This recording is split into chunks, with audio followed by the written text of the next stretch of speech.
La política, a ver, es una palabra que parece súper simple, ¿no? La escuchamos y la usamos todo el tiempo. Pero detrás de esa simple palabra se esconde una de las ideas más, pero más complejas y debatidas de toda la historia. Hoy vamos a intentar desentrañar qué significa realmente.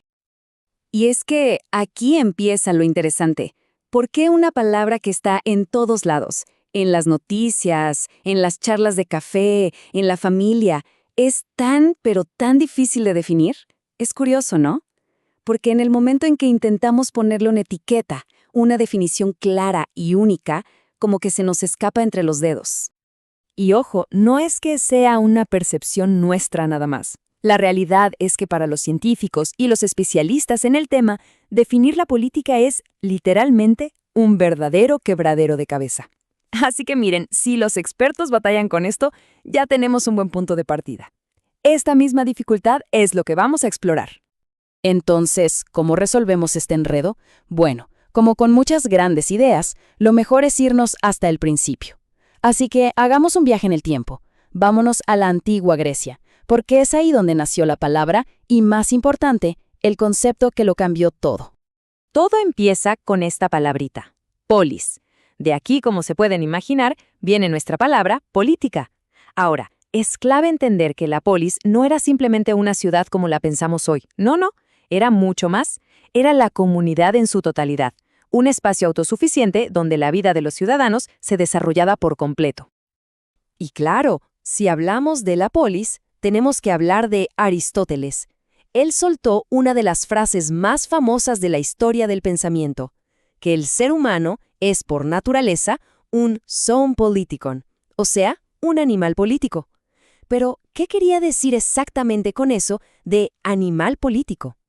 Pues la clave para entender a Aristóteles está justo aquí. Para los griegos de esa época, lo político y lo social eran básicamente la misma cosa. No existía esa separación que hacemos hoy entre la vida pública y la vida privada. Vivir en la polis, participar en la vida de la polis, era tener una vida completa. Era todo. De hecho, la idea era tan fundamental que el propio Aristóteles remató diciendo esto: solo una bestia o un dios puede vivir fuera de la polis.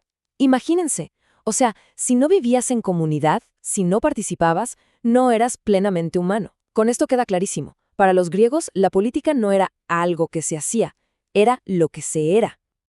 Ok, ahora vamos a dar un salto enorme en la historia. Dejemos atrás la antigua Grecia y avancemos siglos, hasta el Renacimiento.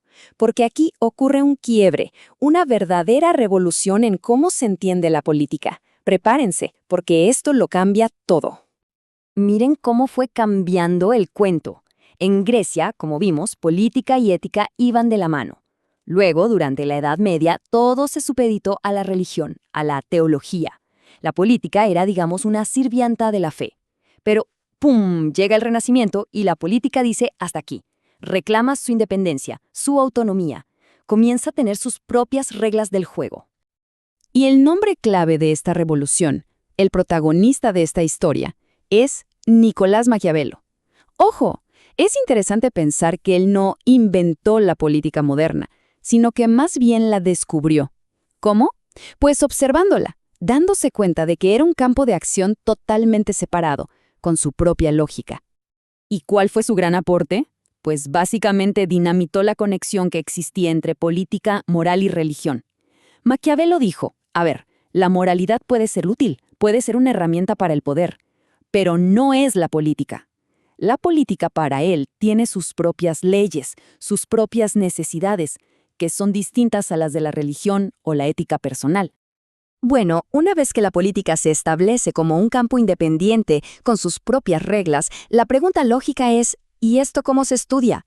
Es aquí cuando el enfoque empieza a cambiar. Se pasa de la filosofía, de pensar en cómo deberían ser las cosas, a un intento por analizarla de una forma más científica. Y con el tiempo, se definieron dos grandes maneras de abordar el estudio de la política. Por un lado, el enfoque tradicional, el de los filósofos antiguos, era prescriptivo. Se preguntaba, ¿cómo debería ser el gobierno perfecto? ¿Cuál es el estado ideal? En cambio, el enfoque moderno, el que nace con Maquiavelo, es descriptivo. Su pregunta es, ¿cómo son las cosas en realidad? ¿Por qué el poder funciona como funciona? ver la realidad, no el ideal. Y para entender cómo se habla de política, es súper útil diferenciar estas tres cosas que a menudo se confunden. Primero está la teoría científica, cuyo único objetivo es conocer, observar la realidad tal cual es, de forma objetiva. Luego tenemos la doctrina, que ya no solo quiere conocer, sino que busca influir, convencer, a partir de ciertos valores. Y finalmente, la ideología, que va un paso más allá. Su meta es actuar, es un plan de acción para cambiar o defender cómo están las cosas. Muy bien, ya viajamos desde los griegos, pasamos por Maquiavelo y vimos cómo se estudia el fenómeno. Creo que ya es hora de volver a la pregunta del millón, pero ahora con todas estas herramientas que hemos juntado en el camino. Entonces, después de todo este recorrido, ¿cómo podemos definir la política? Ya sabemos que no vamos a encontrar una definición de diccionario simple y corta. Lo que buscamos es una respuesta que de verdad abarque toda su complejidad. Y la mejor forma de entenderla es viéndola desde tres ángulos distintos. Primero, la política es una actividad. Son todas esas acciones que hacemos los seres humanos para influir en los demás y para organizar la vida en común.